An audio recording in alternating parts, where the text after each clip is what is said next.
Hello，大家好，歡迎嚟到 JY 鬼故事，我係 Justin。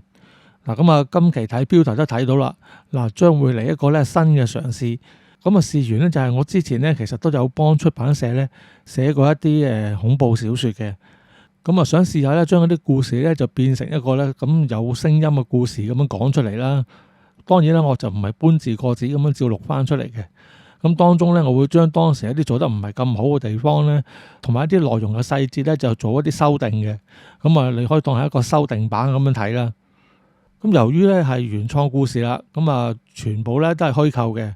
咁啊，大家唔需要再問係咪真人真事呢個問題啦。咁就絕對唔係。咁啊，完全咧都係一個創作故事嚟嘅啫。咁啊，都算係一個新嘅嘗試啊。咁啊，睇下大家咧中唔中意啦。如果大家聽完呢個故事之後中意的話呢，咁記住就係點讚啦、留言啦，同埋分享俾你嘅朋友。未訂閱嘅觀眾呢，就快啲訂閱啦，最好就撳埋側邊個鐘仔。咁當我哋有新嘅節目嘅時候呢， YouTube 就會自動通知你噶啦。咁另外呢，如果你想支持本台嘅發展呢，可以透過呢 Super Fans 功能呢支持我哋嘅。另外呢，亦都可以透過呢以下呢啲方法嚟支持我哋嘅。好啦，咁就係好似平時咁一樣啦，就要借少少時間呢，多謝一啲朋友。咁我哋分別就係梁少啦、Who CK、Jimmy Cashlim、IG 井、Matthew、Kit May 張、Yan 妹同埋 Priscilla 嘅。咁佢哋咧都係透過 Super Fans 嚟支持咗我哋個台嘅。咁好啦，咁由於故事都幾長，唔阻大家時間啦，我哋開始啦。咁喺一間大概100尺左右嘅房裏邊啦，咁四周圍咧都油滿晒咧粉紅色啦，咁裏邊咧就有好多唔同嘅卡通圖案，亦都放滿咗咧好多唔同嘅毛公仔，咁樣一睇咧就知道咧係一間咧細路女嘅房嚟啦。而呢個時候咧8歲嘅小朋友咧永然咧正喺度咧將一啲咧雜物咧就放落自己一個小嘅背囊裏邊喎。咁而就喺佢咧一度點算住自己有冇帶漏嘢嘅時候咧，突然之間咧，佢就好似聽到咧有人同佢講嘢咁，佢就對住咧佢身邊咧一個史諾比嘅毛公仔咧就講咗一個聲。咁佢話啦：咩話？你頭先講乜嘢啊？你可唔可以再講多一次啊？咁啊，穎然講完之後咧，咁書房又靜咗落嚟啦。咁就隔咗幾秒鐘之後咧，即係大概真係好似有人同佢對話嘅時間左右咧，穎然咧將個頭咧靠近去史諾比嘅毛公仔嗰度同佢講啦。咁佢就話：咩話？你叫我今日唔好出去？之後穎然繼續講啦，佢話唔得啦，今日媽咪要我陪佢翻去小學嗰度咧睇一睇佢舊時間小學啊，我哋一定要出去睇下噶。咁呢個時候咧，咁啊當阿穎然講完之後咧，佢又眼定定咁望住史諾比公仔啦。之後咧，史諾比公仔咧又好似講咗一啲嘢咁，但係只有穎然先聽到嘅。咁穎然就答翻佢啦：我唔信你，你一定係呃我嘅。咁跟住咧又係一段好短暫嘅沉默之後咧，咁啊穎然咧就同史諾比講啦，佢話：好啦，我去問下媽咪可唔可以啦。咁於是乎咧，穎然咧就走咗出房，去咗廳度咧就揾佢媽咪啦。咁而呢個時候咧，穎然嘅媽咪嘉敏咧就正喺廳裏邊咧，亦都收拾緊自己嘅嘢。咁啊，穎然一走到去廳出邊嘅時候咧，就同佢媽咪講啦，佢就話啦：媽咪啊，史諾比話咧今日咧佢要同我哋一齊出去啊。之後嘉敏就同佢講啦，佢就話：今日唔得啊，今日我哋要去嘅地方咧好遠噶。咁你同史諾比講，我哋今日唔帶得佢出去啦，你叫佢自己幫我哋睇住屋企啦。咁穎然呢，聽完嘉敏講完之後呢，就同佢講啦，佢話：咁好啦，我去同史諾比講啦。咁於是乎呢，佢又好快咁樣走翻入去房裏邊啦。咁過咗冇耐呢，咁穎然呢就孭住自己嘅背囊仔啦，咁啊出嚟廳嗰度呢，同媽咪集合啦。咁啊而當佢兩母女呢準備出發嘅時候呢，嘉敏又問一問阿穎然啦，咁就同佢講，佢話點啊？史諾比仲有咩講啊？仲有冇扭計啊？咁之後咧，阿穎然話：佢話有啊，史諾比咧始終都話咧，叫我哋今日咧最好就唔好出去啊。咁之後嘉敏聽咗一聽之後咧，就同阿穎然講啦。佢話：唔緊要噶，其實係史諾比今日喺度扭計嘅咋。咁我哋今日早啲翻嚟陪佢咧就冇事噶啦。咁於是乎咧，兩個就開開心心咁樣出門口啦。咁講翻嘉敏先啦。咁嘉敏咧大概咧都係30零歲到。咁其實咧佢之前細個咧就住喺咧就離市區較遠嘅村莊裏邊嘅。咁小學嘅時期咧，就喺一間咧教會辦嘅小學裏邊咧喺度讀書啦。咁其實咧，佢最初咧就1至3年班度咧，其實成績都係一般嘅。基本上嗰陣時，即係你住喺鄉村啲細路仔咧，基本上一放學咧都顧住走咗去玩啊，都冇乜話溫書啊嗰啲。咁其實個個成績咧都唔係話太過標青嘅啫。咁但係咧就有一年夏天咧，突然之間咧有一個咧中年嘅女人咧就今日搬咗去嘉敏佢哋隔離間屋咧嗰度住。咁啊個女人咧就好少出聲嘅，咁平時咧就只會咧出於禮貌咧同啲鄰居咧咁啊打下招呼嘅啫。咁但係認真傾偈咧就好少嘅。咁收尾咧就過咗一輪之後咧，就啲師奶之間咧就即係就八到翻嚟啊。咁話原來嗰個女人咧就其實咧原來係喺大學裏邊教書嘅，但係因為咧就得到一個咧都幾嚴重嘅慢性病啊。咁所以佢就冇做份工啦。咁啊嚟咗呢個鄉下地方咧，就諗住靜養下咁樣。咁佢最初咧平時咧即係一係就喺屋企，如果佢唔喺屋企咧，天氣好嘅時間咧，佢都會咧去海邊嗰度咧就行下嘅。但係咧就好少咧同其他人交談。咁就話說咧，就收尾佢再住咗幾個月之後啦。咁唔知係咪因為佢身體咧就真係開始咧就好起上嚟啊？咁佢個人咧就開始活躍咗。之後咧就同阿嘉敏佢屋企人啊有啲溝通啊咁樣啦。之後咧佢就開始咧就見到嘉敏咧都幾聰明伶俐啦。之後咧就開始咧就喺得閒嘅時間咧就開始咧就教阿嘉敏功課。咁當個女人咧一度教阿嘉敏功課嘅時候咧，佢發覺咧原來其實嘉敏咧都係一個好聰明嘅人嚟嘅。咁而嘉敏得到佢補習之後咧，啲成績咧又的確係突飛猛進，喺好快咧即係嗰一年咋就已經變成咧考全級嘅第一啦。咁而跟住嘅成績咧亦都係次次咧都名列前茅，多數都係考第一噶啦。咁之後收尾轉咗讀中學啦。咁就嘉敏咧就考到一間咧喺市區嘅名校嗰度讀。咁於是乎咧，咁佢就即係去咗嗰度讀書啦。咁而亦都因為有個教授同佢補習嘅關係啊，佢啲成績咧就算去到中學咧一樣係非常之好嘅。咁後尾咧佢就考咗上大學啦。咁啊仲考入咗法律系裏邊讀書啦。咁當佢入到大學之後咧，咁佢就開始咧就住咗喺大學嘅宿舍。咁就再冇翻到嗰個村莊啦。而佢嘅爹哋媽咪咧，亦都先後咧就喺佢讀大學嘅期間咧，咁就過咗身嘅。咁所以咧，到佢阿嘉敏一讀完大學畢業出嚟之後咧，咁好快咧就揾到工做。咁為咗工作方面咧，佢亦都再冇翻到去佢之前住嗰個村莊，咁啊就喺市區度咧租咗樓咧喺度住啊。咁後來咧，嘉敏咧亦都咧同佢個大學嘅男朋友咧就結咗婚啦。咁但係咧就好景不常。咁啊喺早2年嘅時候咧，佢兩個咧就可能有啲意見不合啦。咁啊收尾離咗婚嘅。咁啊結果咧就嘉敏咧就帶住佢個女咧穎賢咧，就兩個人咧就一齊生活。咁啊由於佢都有份唔錯嘅職業啊，咁啊喺經濟上邊咧就冇問題嘅。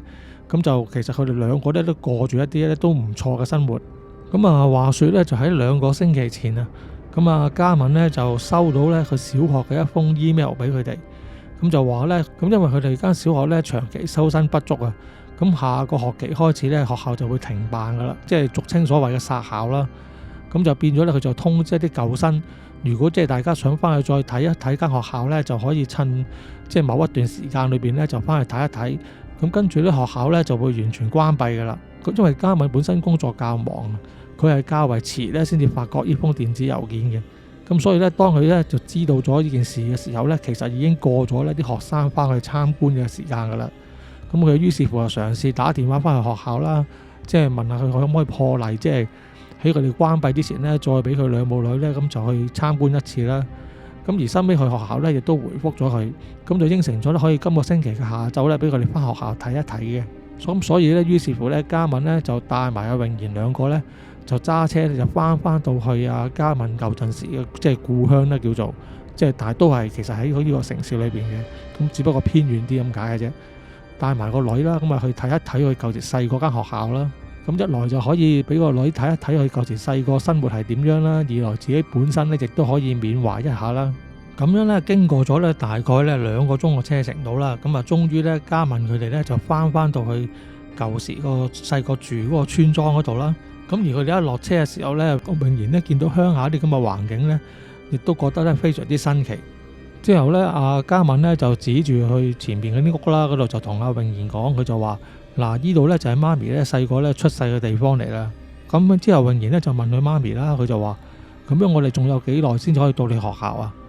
咁之後嘉敏咧就指住前邊嗰度講啦，佢就話：大概我哋行多10分鐘左右咧就到噶啦。咁之後穎賢咧就話：吓？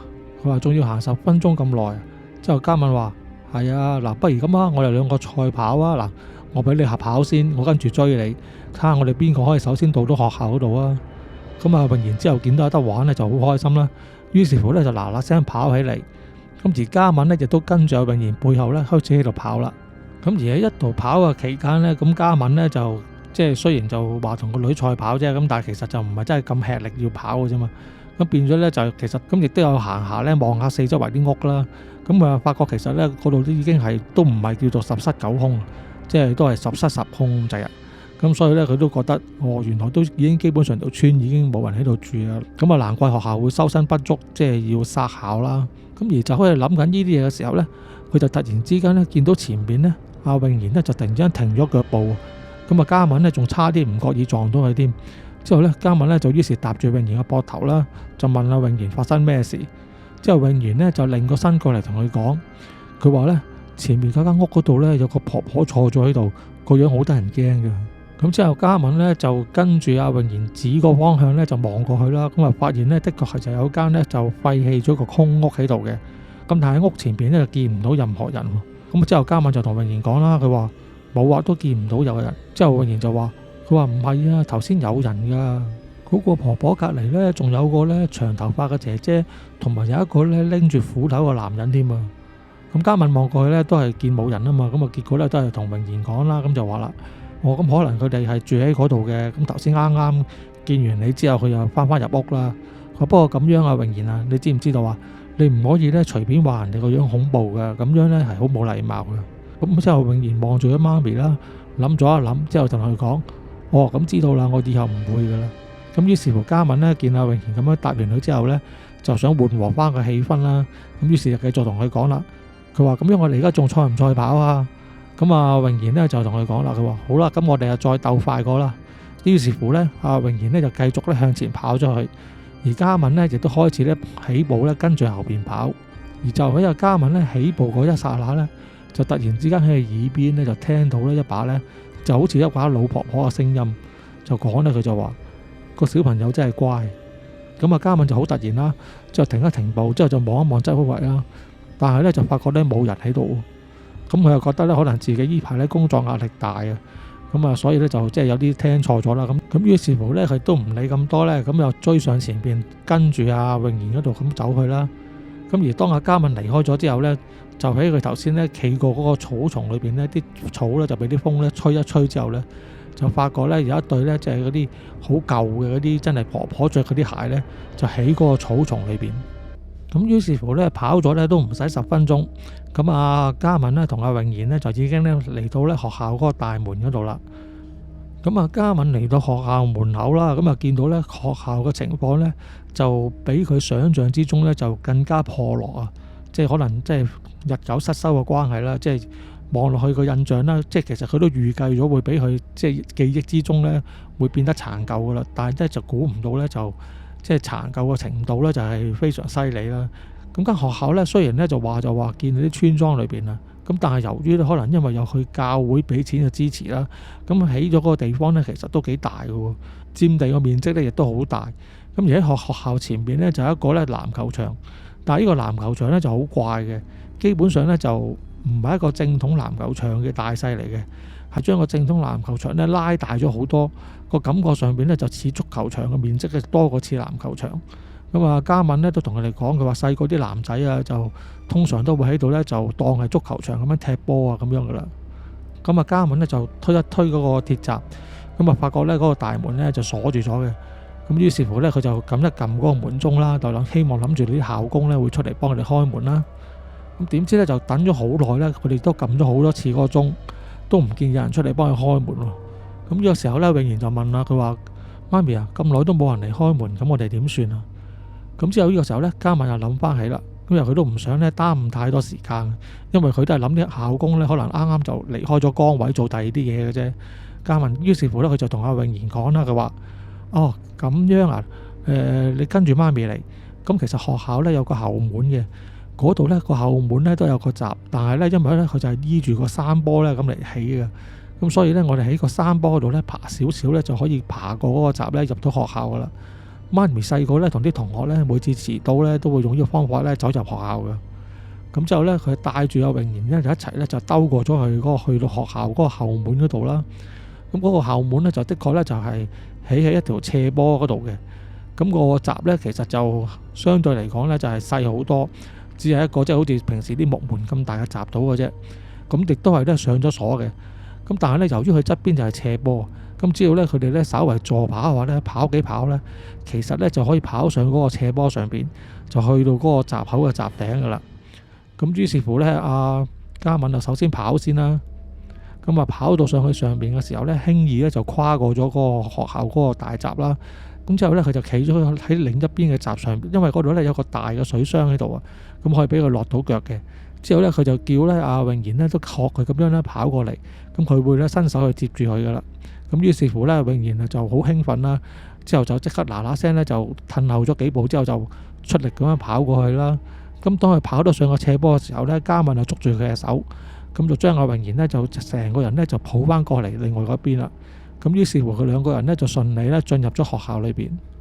咁啊，當阿嘉敏同阿穎賢兩個去咗學校裏邊嘅時候咧，咁啊嘉敏咧可能係細路女啦，咁就同媽咪講啦，佢話媽咪啊，咁我哋人哋冇開門俾我哋自己入嚟咧，咁樣會唔會唔係幾好啊？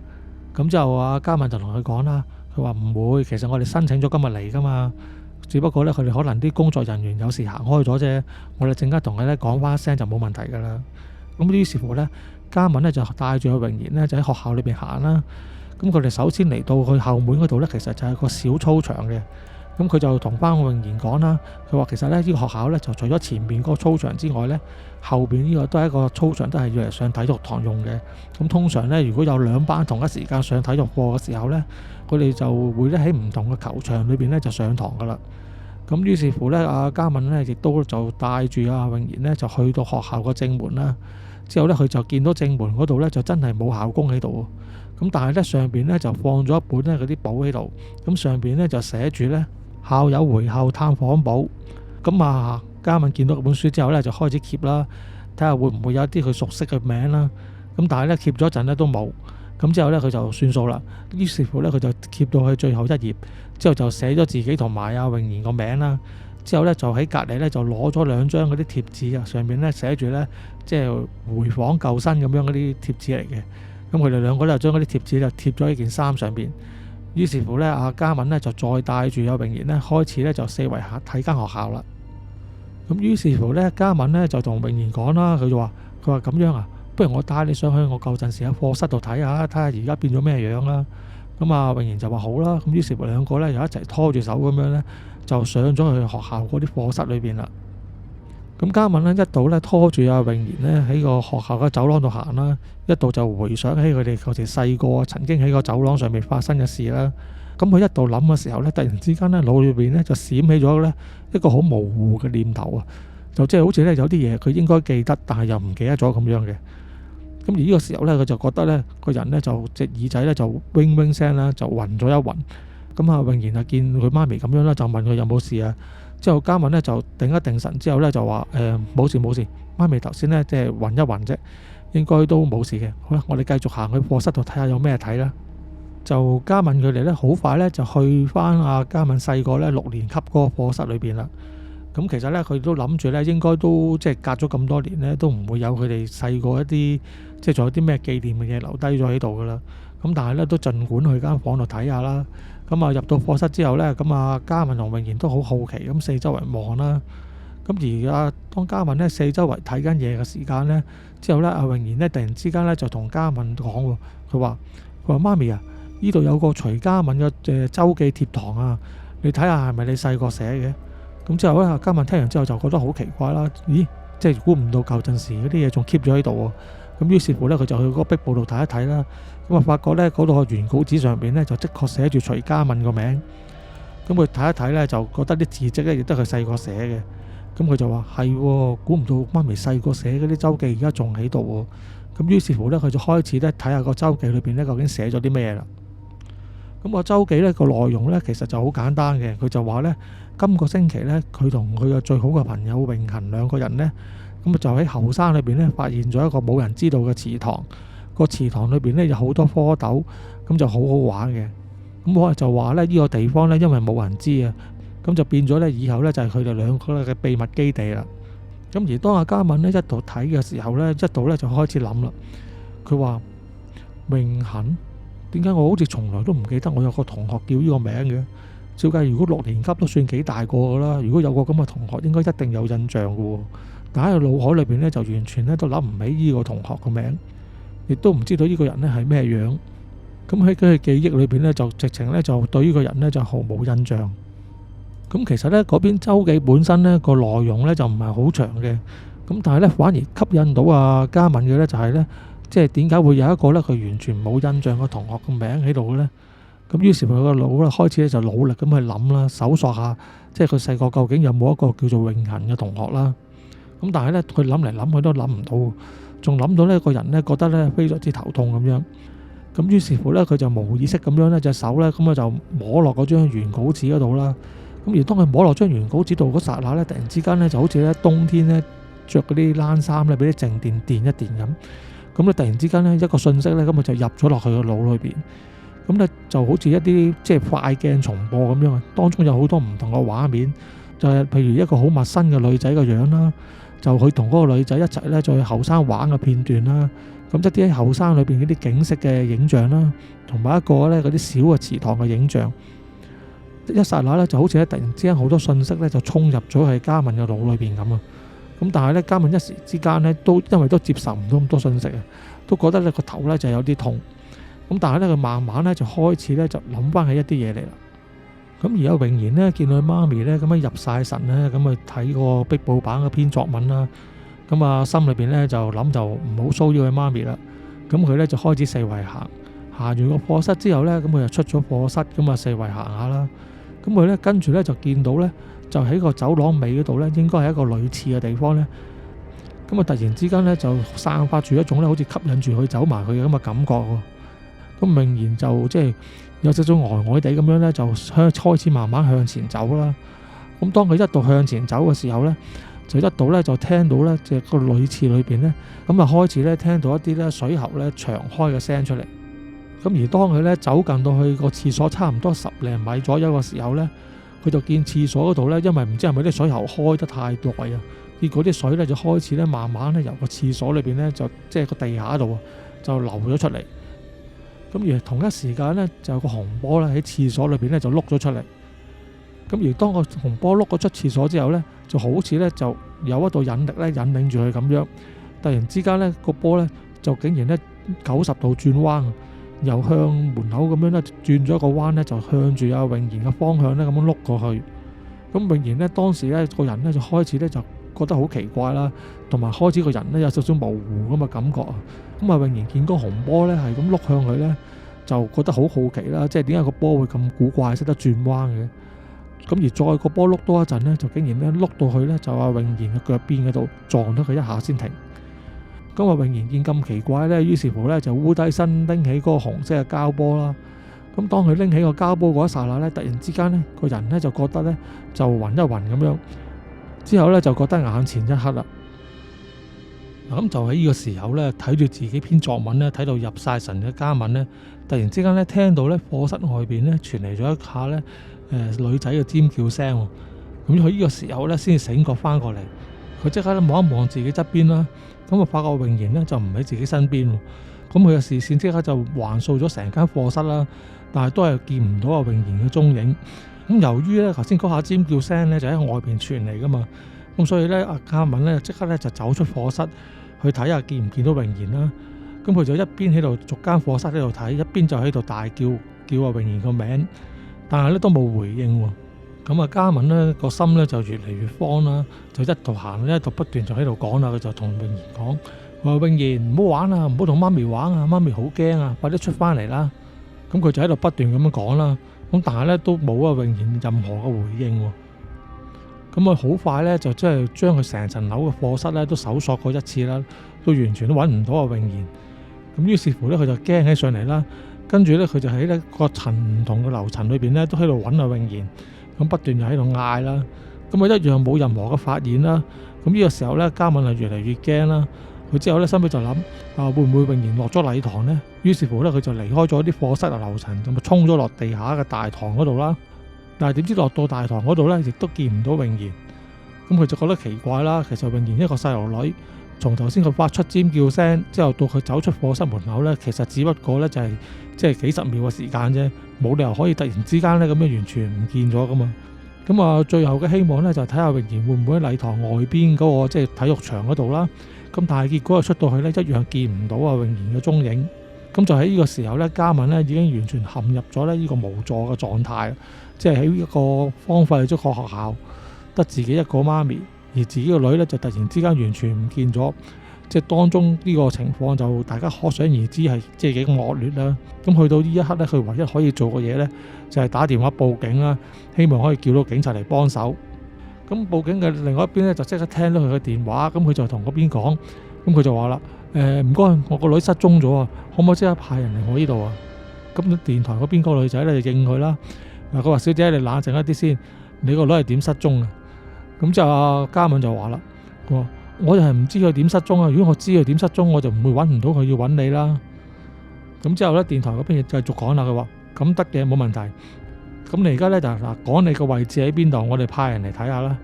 咁之後呢，嘉敏呢將學校個位置呢講咗俾佢聽啦。咁之後電台嗰邊呢就話啦：佢由於你呢個位置呢有少少偏遠，不過呢，我哋都會叫同事過嚟呢嚟睇一睇嘅。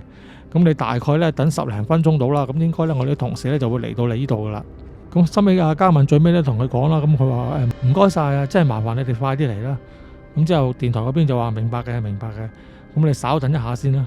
咁當個電話收咗線之後呢，咁嘉敏呢最後呢亦都只有呢好無奈地咁樣呢，就企咗喺學校個大閘嗰度啦，咁啊等啲警察嚟啦。咁收尾呢就過咗差唔多呢都係20分鐘左右嘅啫。咁一個呢揸住電單車嘅巡警呢，咁就嚟到學校嘅大門。咁之後呢個巡警隔住嗰個鐵閘呢，就問阿嘉敏啦，佢話：小姐係咪你報案啊？之後嘉敏話：係啊，我個女唔見咗啊！咁之後呢個警察呢，就想推開嗰個大門入去啦，但係就推唔開喎。之後嘉敏就話啦，佢話：佢話呢度大門鎖咗㗎，開唔到㗎，我使唔使帶你去另外一邊嚟俾你排入嚟啊？之後呢嗰個警察就話：咁唔使啦。咁跟住呢，佢就擒咗上嗰個鐵閘度。咁就即係三爬兩撥之間呢，就已經呢就跳過咗嗰個鐵閘，咁就入到去學校裏邊啦。咁而呢個時候呢，個警察呢一面呢就拍走手套上面嗰啲灰塵啦，就一邊呢同阿嘉敏喺度講，佢即係話：小姐啊，點解你哋會無端端嚟呢個地方嘅？咁於是乎呢，嘉敏就將成件事嘅由頭到尾個原委呢就講咗俾個警察聽啦。咁當個警察一度聽嘉敏喺度講嘅時候呢，個樣呢就越嚟越疑惑。而當阿嘉敏咧講完晒成個故事之後呢，個警察咧就即刻就覺得非常之奇怪啦。咁啊之後就同嘉敏講啦，咁啊警察就話啦，佢話嗱，小姐，咁啊奇怪啦，嗱，依你所講嘅嘢呢，同我實際知道嘅呢就有少少唔同，有啲出入嘅。嗱，好似呢間學校呢，其實佢就唔係因為咩收生不足而殺校，其實係間學校本身呢，因為出咗一啲問題啊，其實佢已經呢就荒廢咗好多年噶啦，一早呢就已經冇再運作落去噶啦。咁啊，嘉敏聽到佢咁講之後呢，就奇怪啦。咁啊，拎個手機出嚟之後，就同嗰個警察講，佢話唔係，你睇下個學校個網頁啊，都係正常運作嘅。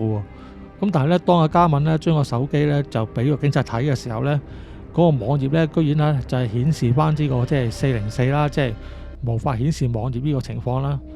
咁就嘉敏呢就即刻呢就覺得好奇怪啦。佢話冇理由嘅，明明我琴日睇嘅時候都仲係正常運作噶，點解而家會出咗問題嘅？咁之後佢話但係唔緊要，我都係同佢哋有即係呢個電郵來往嘅，我而家俾啲電郵你睇啦。咁但係呢，當阿嘉敏呢打開咗個電子郵箱嘅時候呢，就發覺呢，佢所有同學校呢即係來往聯絡嗰啲電郵呢，就全部都唔見晒，一份都冇喺度。咁去到呢個時候呢，個警察呢就已經用一啲呢好懷疑嘅眼神呢，就望住嘉敏嘅啦。咁之後嘉敏呢就繼續講啦，佢就話唔緊要啦，你睇我電話記錄。我係曾經咧早2日打個電話嚟咧，就同佢講今日會嚟嘅，咁啊證明佢哋呢度咧之前仲有運作嘅。但係當阿嘉敏撳出嗰個通話記錄之後咧，竟然咧又係唔見咗佢之前同間學校嗰度聯絡嘅呢個電話記錄喎。咁突然之間就係剎那之間咧，嘉敏咧都覺得好奇怪，成件事咧好似咧完全咧都唔係真咁樣，好似一切咧都係佢虛構出嚟。咁但係咧其實佢由之前開始聯絡學校開始咧，明明都係好暢順嘅喎，即係完全係睇落去冇問題嘅。但係而家突然之間咧，就好似所有嘢都虛構出嚟一樣。咁而呢個時候呢，個警察呢就開始呢就忍唔住啦，咁佢就開始同阿嘉敏講啦，佢就話：小姐，你會唔會係飲咗啲酒或者食咗一啲藥之類啊？咁啊，當呢個警察呢就咁狐疑嘅望向呢個嘉敏，即係講呢番説話嘅時候呢，嘉敏呢就即刻已經意識到佢嘅咩意思啦。咁於是乎呢，佢就即刻喺銀包裏邊拎出身份證呢同埋佢自己嘅卡片呢嚟俾嗰個警察睇。佢話：我係一個執業律師嚟嘅，就並唔係呢一個喺度亂講嘢嘅人嚟嘅。咁啊，警察一睇到阿嘉敏個卡片呢，見佢有啲來頭啦，咁啊即時個口風呢亦都改咗啦。咁佢就話：小姐，你唔好咁敏感啊！即係我就循例咧咁樣問下嘅啫，咁唔緊要啦。你而家帶我去翻頭先你個女咧失蹤嘅地方，我哋開始咧從頭再搜查一次啦。咁呢個時候咧，嘉敏咧先至咧就收翻啲身份證同卡片咧，就同個警察講啦。咁佢話：咁好啦，你快啲跟我嚟啦。咁但係咧，而當佢哋兩個咧都行唔得兩步之際咧，突然之間咧個天咧轟一聲咧就有響咗起個雷喎，之後啲天色咧就突然之間咧就佈滿晒黑雲，之後咧仲落起雨上嚟添。咁於是佢兩個人呢，唯有咧加快腳步咧，就快啲走入去學校裏邊啦。咁當佢哋兩個咧入到學校咧，嘉敏想帶個警察上去個課室嘅時候咧，咁一邊行咧，嘉敏咧就一邊咧就同個警察講啦。之後佢就話：阿 Sir 啊，頭先你話間學校咧係發生咗一啲意外咧，所以先至咧就倒閉嘅。你可唔可以講下究竟發生咗啲咩意外啊？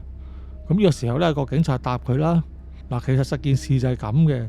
早幾年之前呢，呢間學校咧就不斷咧每隔一段時間咧就有啲學生失蹤，咁啊結果喺成間學校咧揾嚟揾去咧都揾唔翻，但係唔知點解咧每次咁嘅情況發生完之後咧，過咗幾日之後咧，佢哋咧就會喺學校裏邊咧揾翻嗰個學生嘅屍體喎，但係咧發現嗰個學生嘅屍體咧就非常之奇怪嘅，即係雖然佢喺學校發現啦，咁但係咧就發現個屍體嘅死因咧都係溺斃嘅，咁所以咧大家咧都諗唔明咧點解會有咁嘅情況出現。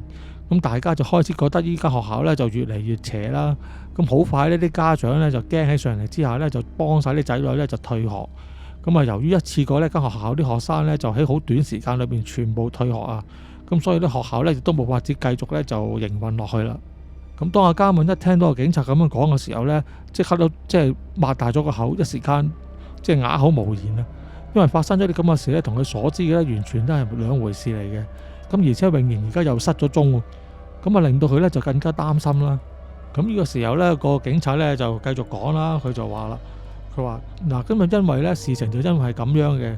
咁你頭先當你同我講翻你個情況嘅時候咧，我先至發覺咧你就同事實上面有好大出入，所以我先至會咧就覺得你咧有啲問題嘅啫。咁啊，真係唔好意思啊。之後嘉敏咧就即刻話啦，佢話唔緊要唔緊要。嗱，而家最重要嘅咧就係首先快啲揾翻我個女先。咁當阿嘉敏帶咗個警察上到去間班房度四圍睇過之後，都見唔到榮賢之後呢，之後個警察呢就行出咗班房，就向住個女廁呢就行去。咁啊，嘉敏呢就問佢啦，佢話點解要去嗰度啊？之後呢個警察就講翻啦，佢話因為呢之前啲逢係失蹤嗰啲小朋友呢，當佢嘅屍體再出現翻嘅時候呢，都係喺個女廁度揾到嘅。所以呢，我哋而家就去個女廁度睇一睇，會唔會有啲咩事發生咗先啦。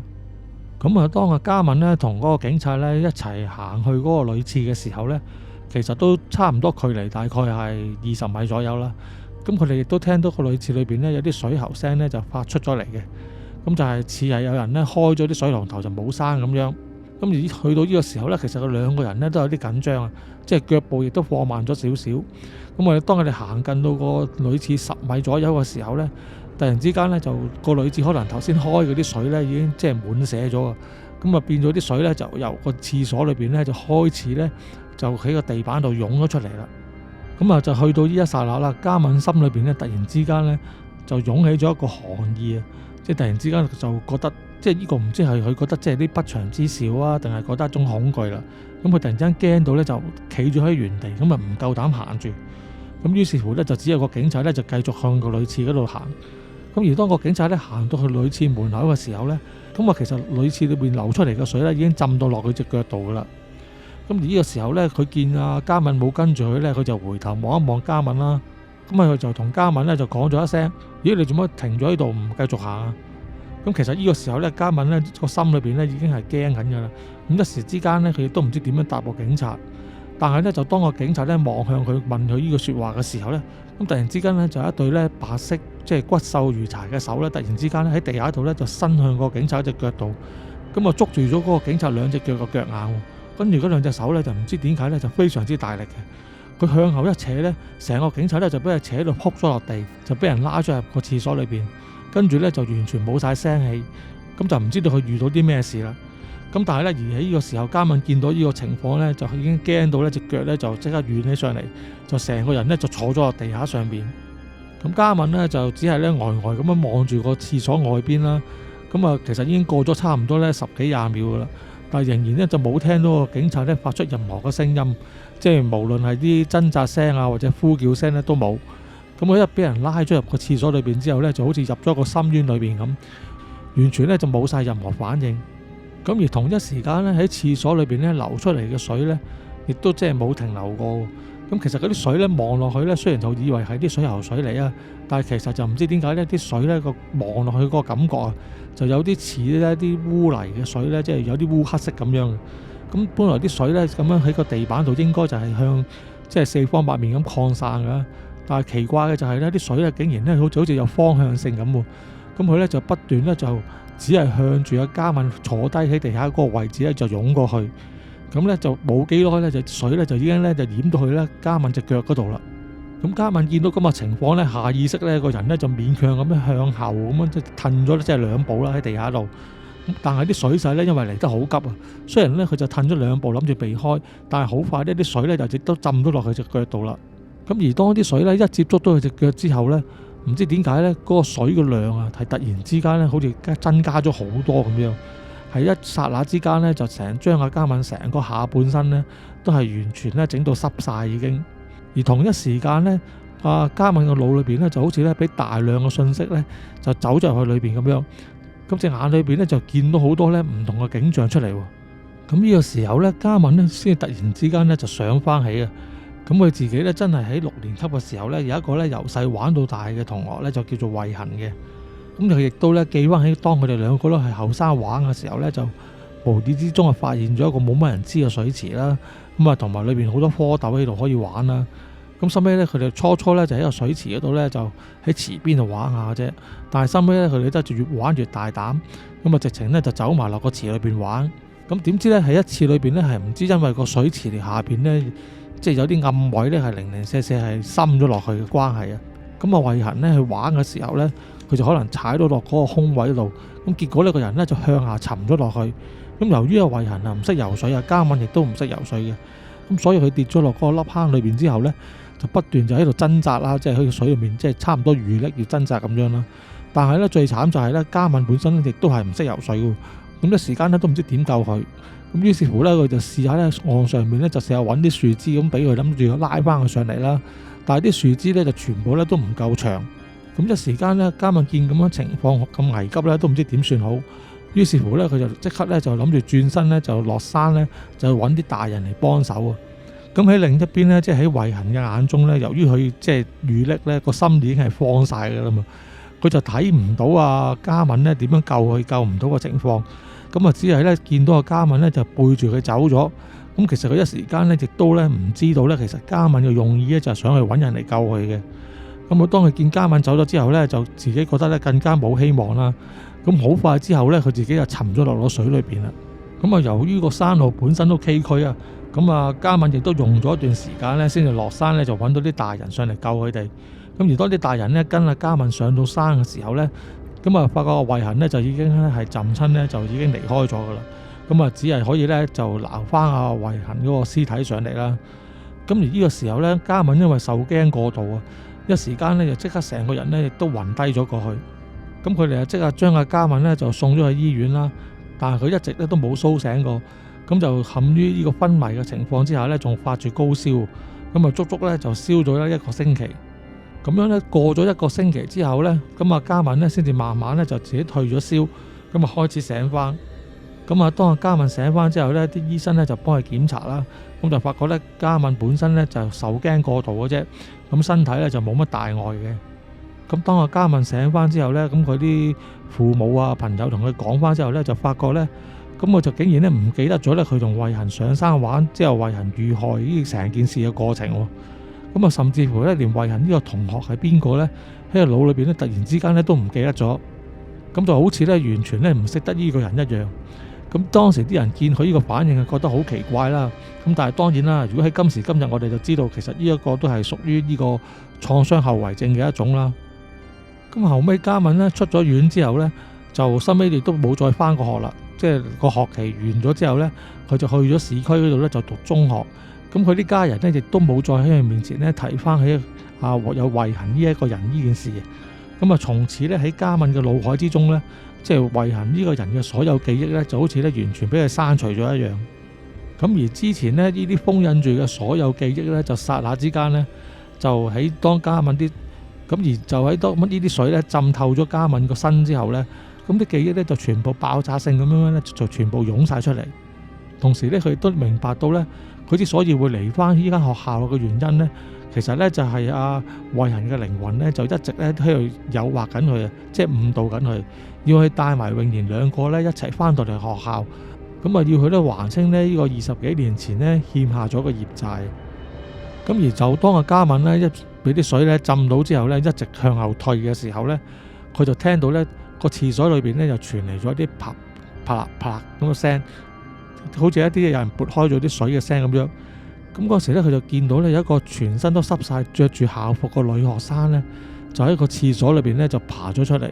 咁由於佢係爬緊嘅關係咧，所以佢啲頭髮咧就遮住咗佢塊面，一時間咧都睇唔到佢係邊個。咁但係咧嗰個人咧，其實咧你就發覺佢咧啲皮膚咧，其實全部咧都已經係浮腫咧腐爛晒，即係完全就好似一啲腐屍咁樣一樣。而佢身上嘅校服咧，亦都俾啲污水咧染到咧，全部變晒色。咁而呢個時候咧，嗰個靈體啦，即係慧嫻嗰個鬼魂啦，咁慢慢咧就將個頭咧擰向嘉敏嗰邊。之後嘉敏咧隔住啲頭髮咧，就見到佢一雙咧好空洞嘅眼喺度咧，就閃閃發光咁樣。而之後慧嫻咧就喺度講啦，佢就話好凍，好凍。嘉敏，點解你唔救我？點解你會抌低我？咁而呢個時候咧，嘉敏一度喺度向後褪嘅時候咧，就一度講啦，佢就話啦，佢就話慧嫻啊，其實成件事唔係咁噶。其實我唔係丟低咗你，我係想去揾人嚟救你。咁但係慧嫻個鬼魂咧就好似完全聽唔到佢嘅解釋一樣，淨係不斷重複咁喺度講咧，就話好凍啊，好凍。點解你要抌低我唔理我？點解你要抌低我唔理我？我今日咧一定要將你同埋你個女咧一齊帶嚟我呢度，要你哋感受一下咧我咁多年咧受過嘅折磨。咁啊呢個時間咧，雖然嘉敏就好驚啊，咁但係由於始終佢都係個母親啦，咁佢一聽到個泳賢個鬼魂咁講之後咧，佢就即刻講啦，佢話呢件事咧同泳賢冇關嘅，就算你要揾人報仇咧，淨係揾我啦，你唔可以捉咗泳賢去嘅。你究竟帶咗佢去邊度？你要報仇咧，就淨係揾我好啦。點知咧，泳賢個鬼魂咧就完全冇理佢，咁之後咧就繼續咧向住嘉敏咧爬過去，咁就慢慢咧仲伸出佢嘅手咧向住嘉敏嗰個方向咧咁伸過去。咁而當泳賢嘅鬼魂咧想再進一步嘅時候咧，突然之間咧佢原本係爬下爬下咁樣噶嘛，點知咧但係佢爬爬下咧，突然之間咧隻腳咧好似俾嘢捉住咗咁，突然之間咧行唔到啊！佢自己都覺得好奇怪，佢試下用力抽下自己隻腳啦，結果咧都係抽唔喐。咁於是乎咧，佢就望翻自己隻腳上邊啦，但係咧就唔知邊度咧嚟咗一股無形嘅力量咧，就捉住咗慧嫻嗰個鬼魂嗰隻腳啊！咁佢想掹咧都掹唔到。咁由於咧佢一邊咧就想咧自己發力將隻腳掹翻出嚟，結果咧即本身因為佢啲皮膚啊骨骼已經係腐爛晒噶啦嘛。咁所以咧，佢隻腳咧就突然之間咧，就喺兩道力嘅牽扯之下咧，就斷開咗出嚟，即係個燭火嗰個位以下咧就斷開咗啦。咁之後咧，慧嫻嘅鬼魂咧就突然之間咧就望住隻腳嗰度咧就大聲咧就喺度叫起上嚟啦。咁佢就話：你呢個守護靈，你唔好多管閒事，呢件事與你無關啊！咁慧嫻個鬼魂嘅呢啲咁嘅叫聲咧就不斷咧喺走廊裏邊咧就喺度回蕩住啦。咁而當慧嫻咧繼續咧想繼續再爬嘅時候咧，就發覺另一隻腳咧又同樣好似俾嘢捉住咗一樣，又係行唔到喎。咁於是乎咧，佢就突然之間停低咗少少，就轉翻身咧，就向住自己嘅腳咧，就不停咁樣揾隻手咧，就喺度找。咁但係咧，嘉敏咧亦都見唔到咧，究竟佢喺度找緊啲乜嘢嘅。佢只係咧，好似無形之中咧，就有一個即係力量喺度咧，就捉住咗嗰個鬼魂嘅啫。咁咁而由於咧阿永恆個鬼魂咧，即係呢一剎那咧就分咗神啊，咁佢即係變咗佢對阿嘉敏嗰個藥劑咧，就突然之間停低咗落嚟。而嘉敏個身體咧就突然之間咧就有翻自由喐動嘅能力，跟住咧就可以即刻咧個人咧慢慢咧就爬翻起身。咁而就當佢咧爬翻起身嘅時候咧，佢個手提電話咧突然之間咧就響咗一聲，就係收到一啲 WhatsApp 信息嘅一個聲。咁佢咧就下意識咧拎個電話咧出嚟一睇啦，咁就發覺咧嗰個信息咧就並唔係一個佢電話簿裏邊有嘅人嘅信息嚟嘅，但係咧佢睇個 number 咧就覺得非常之好熟啦。咁呢個咧原來就係佢自己屋企嘅電話喎，即係無端端一個屋企電話唔係手提電話，都居然咧可以用呢個 WhatsApp 咧就即係通到訊。咁但係最奇怪嘅就係咧，佢屋企裏邊咧根本上就冇人噶嘛。咁但係咧呢個時候咧，嘉敏咧亦都諗唔到咁多啦。咁佢就即刻睇下個電話個信息嗰度寫啲乜嘢啦。咁嗰段信息咧就係寫住咧，佢就話咧永賢咧就喺體育用品嘅儲存室裏邊，你快啲揾佢同佢一齊離開。嗱，咁呢個時候咧，雖然阿嘉敏咧就唔知道究竟係邊個，同埋究竟用啲咩方法可以傳一段咁嘅信息俾佢啦。咁但係咧一聽到有永賢嘅消息咧，佢亦都唔理咁多啦。當佢個身體有翻自由活動嘅能力嘅時候咧，就即刻咧由個走廊嗰度咧就沿樓梯咧就衝翻落去地下，咁就去到咧嗰個禮堂咧一個邊緣裏邊咧就係一個咧體育用品儲存室裏邊。當佢一去到嘅時候咧，咁就即刻打開咗個儲存室嘅門啦。咁嗰個時候咧，佢就發現咧，原來阿永賢咧咁就孭埋咗喺個儲存室嘅邊緣後邊咧一啲雜物裏邊。而阿永賢咧見到嚟開門嘅人係嘉敏咧，就即刻就企翻起身咧，就衝向阿嘉敏嗰度啦。咁啊，嘉敏亦都同一時間攬住阿永賢啦。咁啊，嘉敏咧就即刻同阿永賢講啦，佢話：喂，永賢啊，點解你會喺度啊？你真係擔心死媽咪啊！而就喺呢個時候咧，永賢就講啦，佢話：頭先啊有一個咧好恐怖嘅姐姐咧，佢要捉我啊！好彩喺嗰個時候咧，我聽到史諾比嘅聲音咧，佢教我點樣咧可以離開咧，避開嗰個恐怖嘅女人，唔俾佢捉住。咁到後尾咧，佢就教我咧先孭埋咗喺呢一度。佢話跟住咧，你就會嚟呢度救我噶啦。咁啊，原來史諾比講嘅嘢咧係真噶。我等咗一陣，而家你終於嚟到啦。咁啊，由於成件事咧發生得好突然啦，同埋裏邊嘅內容咧，其實亦都幾即係呢個離奇古怪。咁但係咧喺呢個時候咧，嘉敏亦都唔理得咁多啦。咁佢只係咧抱起永賢之後咧，就兩個人一齊咧就推開咗學校嗰個禮堂嘅閘啦。咁就冒住大雨咧，就向學校嗰個大門方向咧就走過去啦。咁咧而當阿嘉敏咧抱住阿永賢咧喺個操場裏邊走緊嘅時候咧，佢突然之間咧成個人咧就跌咗落地下嗰度。之後咧佢回頭一望咧，就發現咧操場嗰個泥地裏邊咧，竟然伸出咗咧好多啲咧就好似小朋友啲咁嘅大嘅手咧，就捉住咗佢隻腳。咁但係雖然隻手係細嘅，但係個力度咧就好大。咁佢咧就好辛苦，之後咧即係踢甩咗隻手啦。於是乎佢繼續喺度走啦。但係點知咧，亦都俾第二隻手咧又捉住咗佢隻腳。咁正當佢同呢啲手咧搏鬥嘅期間咧，突然之間咧就有個人出咗嚟，一腳咧就將隻手咧踢開咗。咁個永賢一睇咧就發覺咧就係原來頭先咧俾人拉咗入女廁嗰個警員。之後嗰個警員咧就扶住嘉敏啦，之後咧就即刻咧將佢帶住佢兩個咧就向學校嗰個門口咧喺度走。沿途咧佢見到嗰啲咁嘅手咧就將佢咧踢開又或者踩開咧，咁啊算數。咁當佢哋嚟到學校嗰個大門嘅時候咧，個警員就將阿嘉敏同阿永賢咧都托高咗啦，等佢哋可以咧就爬過嗰個大閘，而跟住佢自己亦都爬上個大閘度離開咗啦。跟住咧佢就上翻自己嘅電單車，將阿永賢咧就坐咗喺佢前邊，就叫阿嘉敏咧就坐咗喺後邊。咁佢咧跟住咧就開住個電單車咧就飛快咁樣咧就離開咗嗰個學校嘅範圍。咁啊，大概嘅電單車咧，即係使咗幾分鐘左右啦。咁跟住咧就去到嗰條村呢個村口，即係阿嘉敏咧停車嗰個地方。咁而呢個時候咧，雨咧亦都開始停咗落嚟啦。咁去到呢個時候咧，佢哋望下後邊啦，就再度冇啲咩異象發生。咁啊，三個人咧都鬆咗口氣。咁跟住個警察就同阿嘉敏、永賢咧三個人咧就落咗車啦。咁啊，挨住喺阿嘉敏嗰個車度啦，開始喺度休息一陣間啦。咁啊，當佢三個人咧，大家都喺度唞住大氣嘅時候咧，因為大家都經歷咗一啲咁詭異嘅事啊，咁啊，大家都冇再出聲講任何嘢。而呢個時候咧，身邊個警察咧就首先咧就定神翻過嚟，咁佢咧就喺自己本記事冊上面咧就寫咗啲嘢，之後咧就遞過去俾嘉敏啦。佢就話啦，佢話余律師啊，嗱，麻煩你喺度簽個名，證明我嚟幫過你，咁就揾翻你個女，咁就銷案就冇嘢噶啦。咁之後嘉敏睇一睇佢嗰個記事冊啦，咁就話。咁你將頭先嗰啲經歷全部都唔寫落去啊？咁之後個警察就話啦，佢話你都係個律師嚟噶，都知道啦。如果我寫呢啲嘢落去，人哋會當我黐線嘅喎，我梗係唔寫啦。咁我哋係大家真係當冇嘢發生過，咁啊只不過咧係當咧就幫你揾翻個女之後就銷案，好冇？咁之後嘉敏咧又覺得咧佢咁樣講亦都有道理啦，於是乎幫佢簽咗個名，咁啊銷咗案啦。咁當大家咧再唞咗一陣之後咧，咁啊嘉敏同穎賢咧就上車啊，咁啊開車離開啦。如果個警察咧亦都揸住個電單車咧，同佢哋一齊咧就離開咗嗰度啦。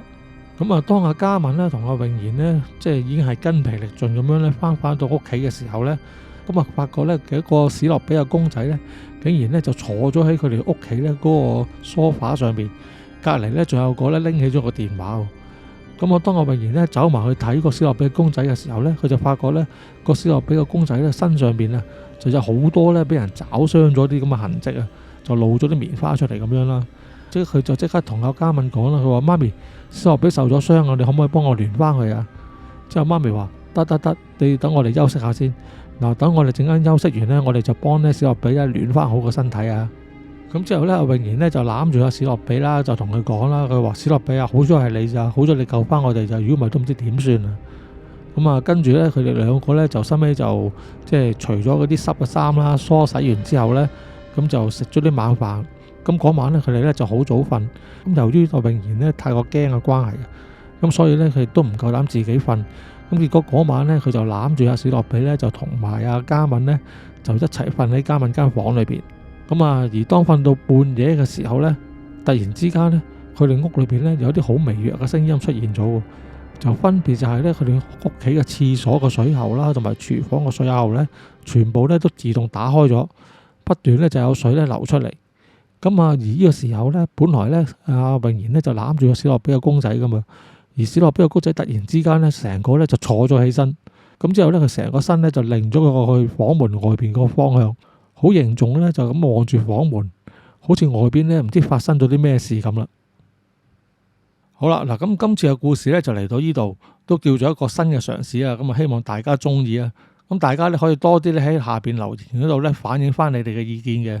好啦，咁今次節目就係咁多，我哋下次再傾過啦，拜拜。